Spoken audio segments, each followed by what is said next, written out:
This is The Right Approach. I am JW Judge, and with me, as always, is my co-host, Barbara Hensky. This is a podcast for writers to learn more about the craft and business of writing as we explore a new topic every week. Our guest today is Angie Newell. She is the author of the forthcoming novel, All I See Is Violence, which is scheduled for release in January 16, 2024. So, Angie, welcome to the podcast. Thank you so much for having me. And I want to tell you, I love this title. I just think it's a compelling title, and not all titles are. And I think it's great. Oh, well, thank you so much. It's interesting because the working title was just Custer's Last Stand. That's what it was for like a good 2 years. And it wasn't until you get towards, I don't want to give away any spoilers, but you get towards the end of the book, and that's one of the sentences, right, that we kind of finish with. So I saw that sentence, I'm like, oh, that's the title. But it took, writing the whole book to get the title. Yeah. So is the statement, all I see is violence, is that just thematic in the book, or is that, a sentence that's in there? How did you arrive at that title ultimately? I think it's sort of, I think it describes that period of time. And Mm, I was having a discussion with another lady last week, and it's not just indigenous history. Like it's a pretty violent point of history. Like we're coming out of the American Civil War. We have, the emancipation of the African Americans, and then we have the giant land grab of the yeah. indigenous people. So I mean, there's chaos. Yeah. So I was before becoming a lawyer, I was a history major and did a master's in history and took several courses on this period. And that 35 years of 1865 to roughly 1900, and 1890 is kind of earmarked as the closing of the West. It was rough. Yeah, it's crazy. I started from this. I started studying Geronimo, and it just sort of keeps going, and we kind of trickle into Mexico as well. And you're like, what is going on here? It's like an apocalypse. Yeah. How, All right. So how did tell us. Go ahead, Barb. how did you start on this subject? Are you a historian in general, or how did this fascination and interest start? I'm trained as a historian in colonial history, and I'm First Nation. So that I'm American Indian from the Northwest Territories. I belong to the Lily Nation. And super, super small where I'm from. They're really excited about the book. We're less than like 1,000 people. It's really cold. This is subarctic tundra. And I achieved my university degrees at the University of Chichester and the University of British Columbia, so in England, and then in the province where I'm now living in British Columbia. And I was just at a Musqueam feast, and I listened to like all factions of history. Like I'll go through archives and I'll read, Custer's or General Burke, or, I'll go through those sort of firsthand, like Anglo-American documents, but also I talk to Indigenous elders. And so we have a real oral history where we pass stories through, and they're just fantastic. Like we have like myths kind of combined. It's like reading like 100 Years of Solitude, right? You go into like the surrealism, but that's the history. That's what it is. Like you can.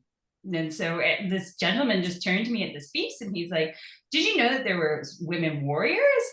And I just hadn't really thought about it. I would, that wasn't an area where I really studied. I was kind of looking more where I'm from in the Northwest Territories, and more like land rights. And we're looking, they keep on trying to put like a gas pipeline in there, and there's real pushback. So I was kind of looking more at like environmental history, and it sort of like diverted into like American history. And I was like, whoa, what is going on here?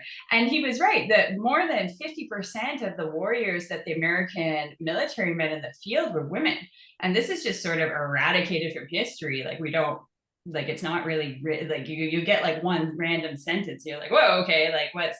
And because the long hair, and I don't know, because it's a paternal point in time that they don't want to write that they were bested by women. I'm not too sure what's going on there, but like it's a fascinating field of study that hasn't really been tapped. And most like Indigenous history And North America is like that. Like it's, it's wide open. Like it's, there's so much to go into that hasn't been touched. Yeah, so I remember when I was working on my master's reading this like 800-page book about the 7 Years' War, also called the French and Indian War. And so it had the British perspectives and the American perspectives and the French perspectives and no indigenous perspectives. And I understand that there's challenges because there's not that written history. We don't have those primary documents and all that, and a lot of that gets lost, except for the people who are those folks and are interested in maintaining those stories. I was really interested in what you said about the magical realism, that is similar to what you see coming out of Colombia and South America. And I've been watching Reservation Dogs, which is a show on Hulu. I'm not sure if you're familiar with it. I haven't watched it, but it's on my list of things to do. Okay. And so it's, for anybody who's not familiar with it, it's about these teenagers who are growing up on a reservation and just trying to come up out of that and their experiences and what they're going through. But interspersed in that show is this sense of magical realism and spiritualism that just pervades it. And it's not a focal point. It's just, this is still a culture that persists and exists and isn't widely recognized. So I thought that was really interesting that you're seeing that in other forms of media as well. For sure, it's intrinsic to being indigenous. And so I tried to weave magical realism kind of subtly throughout the book to make it, not so much even like magic or surreal, but just that's the reality. Yeah, I think that's great. Like, yeah, to kind of intertwine that sort of spirituality, because like our practice and view of spirituality is different than like an Anglo-American practice and view of spirituality. Like it's something that, you live with every day and you have to adhere to those morals. You don't just sort of, you don't gather on one specific day a week. Like it's continuous. So it's, and that was specifically targeted by both governments of the United States and Canada to eradicate.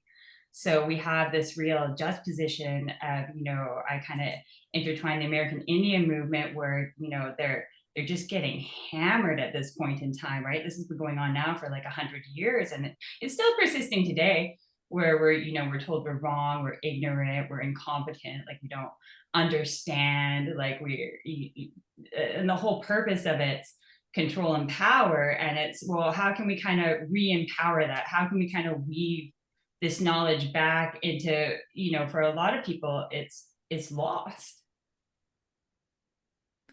So there's, let's see, I'm trying to figure out how I want to word this. In more mainstream media. Just a little light talk this morning. Well, look, I've been excited about this and thinking about this conversation and this interview for at least a week now. I mean, I know we've had it scheduled for longer, but I've been thinking about it a lot since then. And knowing that these are conversations that are important and that they're heavy. Like if you're just tuning in for 30 minutes of writing advice today, this probably isn't what you thought you were going to get. But this is important. And I think that you're seeing in mainstream media a more inclusion of perspectives of indigenous people than we have in the past. I mentioned Reservation Dogs. We have Killers of the Flower Moon, which is coming out. And in reading about that, the Osage people were so involved in the making of that movie and are included in the filming and, are actual characters. And, even to some degree, you have Yellowstone and movies like Wind River that are incorporating indigenous perspectives into the making of those shows and those films. Did you see any, downstream effects of that when you were trying to get your story, made and bought and, get it out into the world? Oh, I had a tough time. Yeah. Because my perspective is a little bit more challenging. And so it was, you kind of, you'd start to get in the door and they'd be like, we want to change like X, Y, and Z. And I was like, I have a very purposeful message that I owe to my ancestors, and I'm a mother, so I owe to my children to pass this history on. Like it was non-negotiable for me. And I think a lot of people, like, I think they have like what they want to portray versus how we portray ourselves. And I think you're right. Like, this is the first time we've seen kind of, in an artistic standing point where we're watching it kind of emerge, and we've never been allowed through that door. So, I mean, as a writer, I think persistence is always key. And I know you're being very politic in how you're stating it. But I try and stay on top of the publishing industry, and I'm querying myself right now, so I'm listening to a lot of podcasts about that and looking at a lot of literary agent and publishing websites, and there are a lot of statements about wanting to include diverse perspectives. So what I found from that statement, it's their version of the diverse perspective, not my version of the diverse perspective. And so it was like a bit of like cold water in the face. You're like, whoa, that's not diverse. I mean, and good for you for saying, no, I owe it to my ancestors and to my children. That must have been hard to do, because is this your debut novel? This is it. Yeah, this isn't the first novel I've written, but this is the first novel that's good enough to get published. Well, yeah, that's hard to have that opportunity and say, no, we're going to have to back up. I need to stick with that. So bravo to you. How long did it take you to write it? And how long have you been trying to get it birthed out into the world so the rest of us can enjoy it? It's sort of been like a 5-year process. Like, it took me, like, I ended up essentially doing like 6 drafts. So I wrote the first out. I kind of do, I brought it here. I do like a map. And so you don't get lost. So those are like all the information I wanted to, have within the book. So I do archival research because I'm trained as a historian to make sure, because I was delving into history, that we have actual, verifiable facts. And then I, hit the boots, the ground running and talking to indigenous elders and kind of weaving oral history against what I could find in my archival research. And then that took probably about 6 months. And then I started to craft the story. And originally I was just going to tell it from Custer's standpoint. And then I had the characters of Little Wolf and Nancy emerge. And so I wanted to kind of like weave it like a quilt in time. And so it was, that proved some, as a writer, that was quite challenging. I was like, what am I doing? Why did I choose to do this? Writing from Custer's perspective, I mean, he's this flamboyant, very specific kind of person. And coming from your background, as a First Nations person, was that difficult? How did you my God, equip yourself to do that? Yeah, it was so difficult. But I didn't want to get into, like, I think everyone's full of dichotomies or contradictions. Like, I think, no one's inherently truly, evil. And, we have Custer, who's very full of himself. He fancied himself almost like an actor, very jealous of actors. And, he's essentially playing Indian. And the more I started researching him, I thought, oh my gosh, I'm embarrassed for him. So it was, and you couldn't make up what happened to him. Like, that's an utter tragedy. Like, could you imagine? like, that's crazy. And like, they went in thinking they were so like sure of the outcome, and to have a different outcome, like it was a Shakespearean tragedy. Like, it was just so inspirational as a writer. And as an indigenous person, like I knew very little about him or his tales. Like, that's not really on, that's not on my radar. Yeah, sure. I don't know any American marching songs. So it was really like, it was a true joy getting to know Custer. I think I didn't want to demonize him. Like, I believe, like, essentially, like, we're all energy and we're all connected. Like, I think this is a total like the whole division upon race and ethnicity. Like I find that really offensive. Like if there's any problem here, it's the government. Yeah. Who's your publisher? Greenleaf Press. So it's a hybrid publisher. They keep on saying it's self-publishing. It's not self-publishing. So you've got support on that. And so what is your marketing plan for this? What have you got going? Because at this point, you're probably working that like crazy. Yeah, they have a whole, actually, my book was chosen with 7 other books that went out in the HuffPost newsletter for like indigenous books you should read, which was pretty big because 6 of those books are well-established books. You have like Breeding Sweetgrass and some big names. And then, I was Canadian on there, and I think I one other new novel, but like this is my first, so that, I mean, that's huge. And then just that is huge.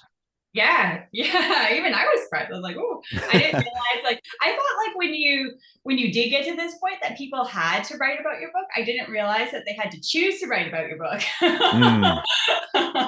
So that was a little bit like, oh, okay. I'm so naive. Like even like when it came to actually like going through the editing and publishing it, like I kind of thought you just published what I'd written. I didn't realize we were going to go through like with with an editor and kind of rework it.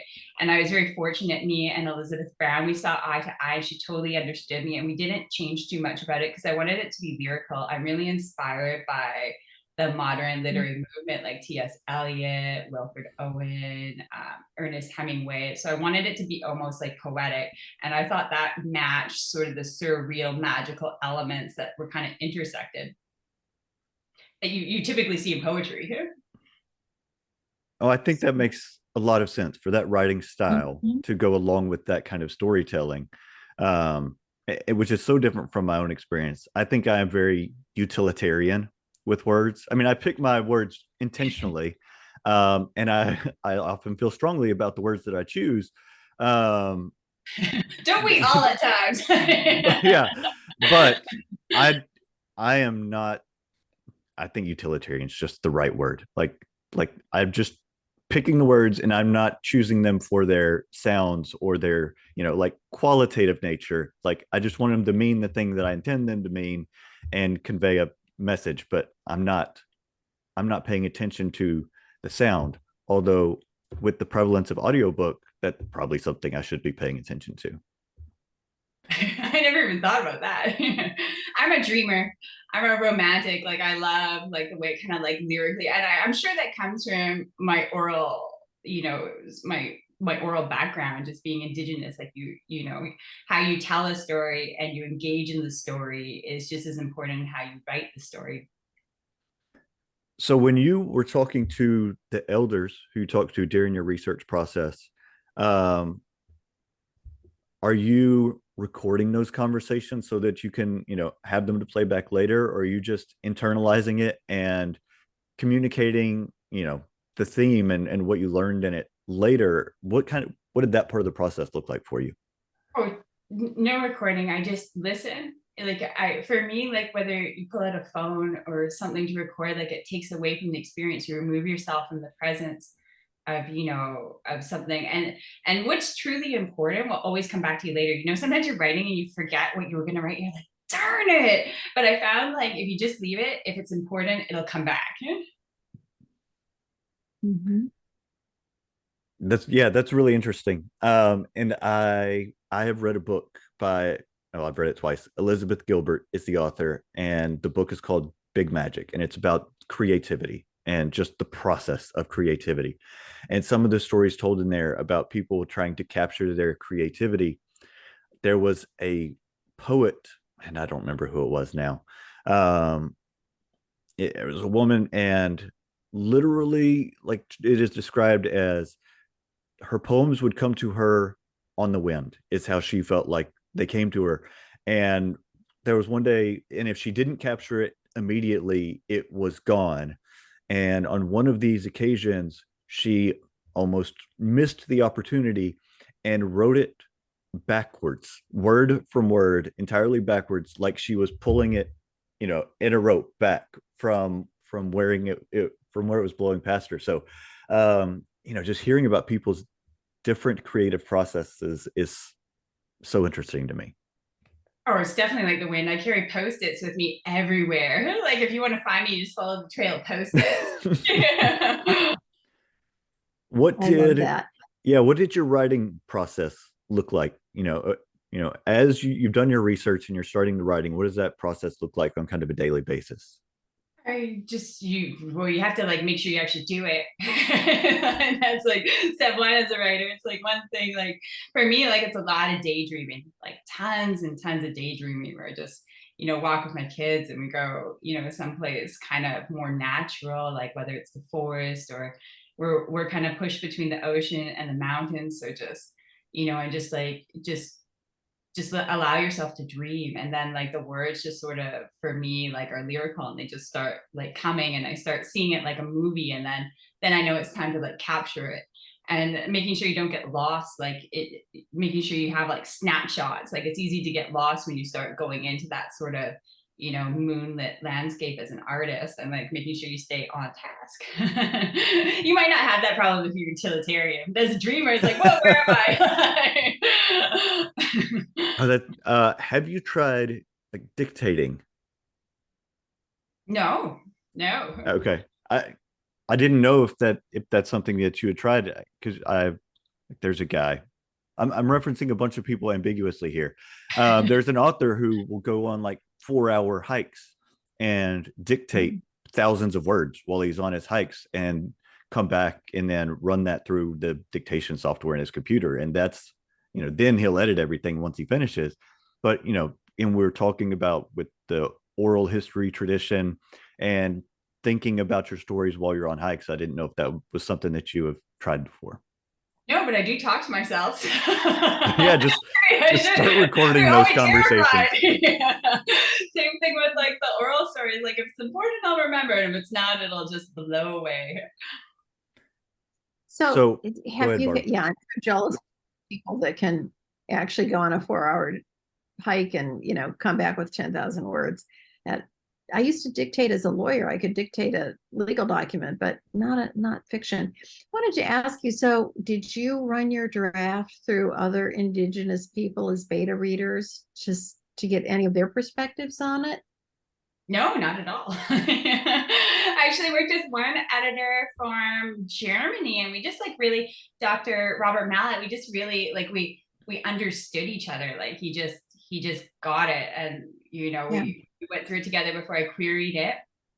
And then I had a bit of an experience with the querying, and then I found myself at Greenleaf, and they just got it. They just understood, and like the editor that I've been working with, and then my project manager, like Neil from graphic design, like they just understood it. Like I told them the most random thing for the cover. I'm like, I want to look like Jack Sparrow and Black Flag made a wanted poster, and that's what he came up with.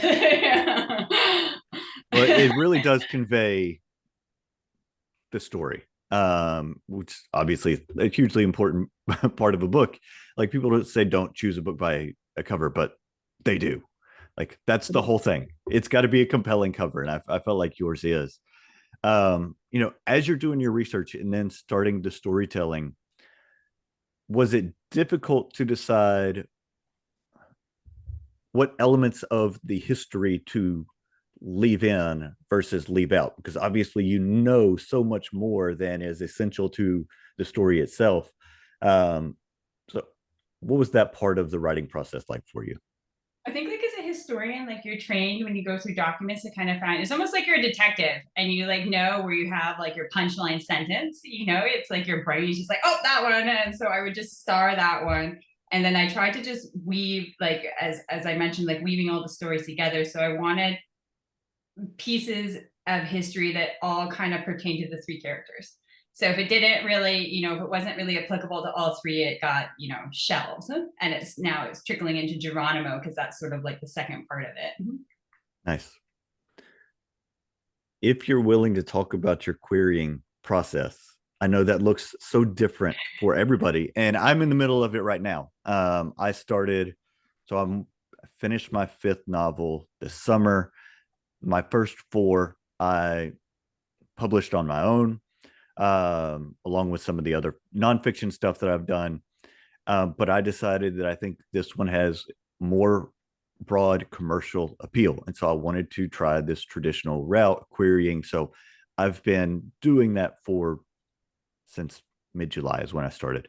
And it has its ups and downs, and more downs than ups, but it's been interesting.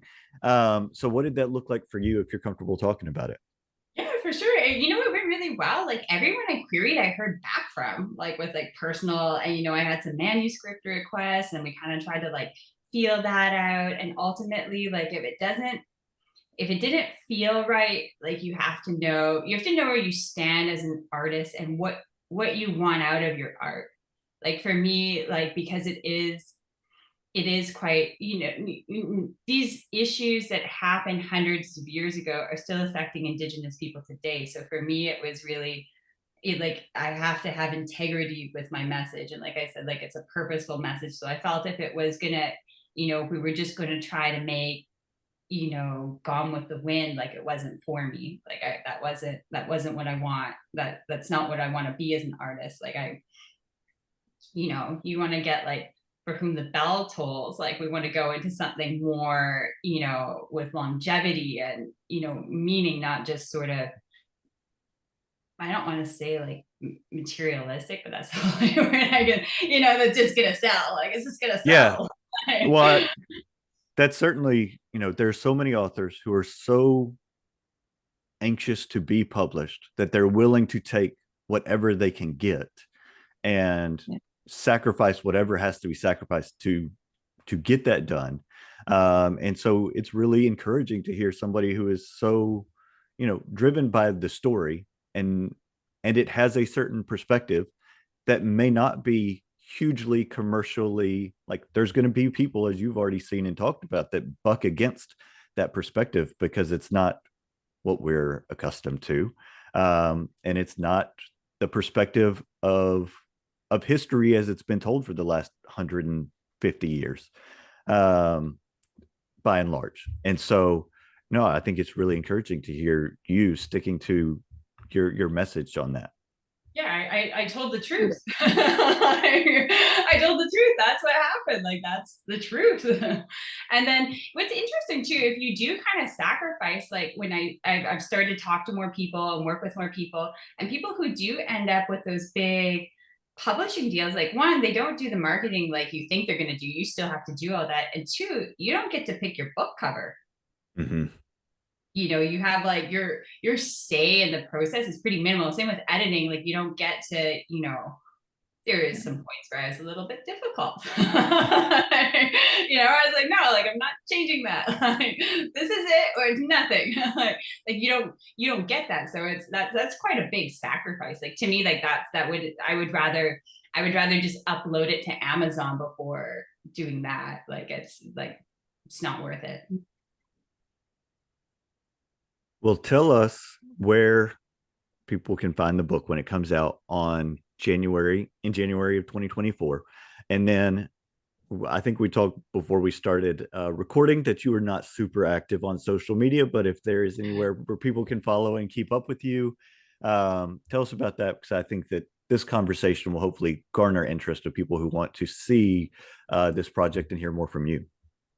For sure. So I do have a website. I'm supposed to create an Instagram. I have a 30-year-old that's being very encouraging, my girlfriend Rachel, who's like, you can do this, girl. Like, we can do it. So we're gonna have a look at that. That's a big maybe.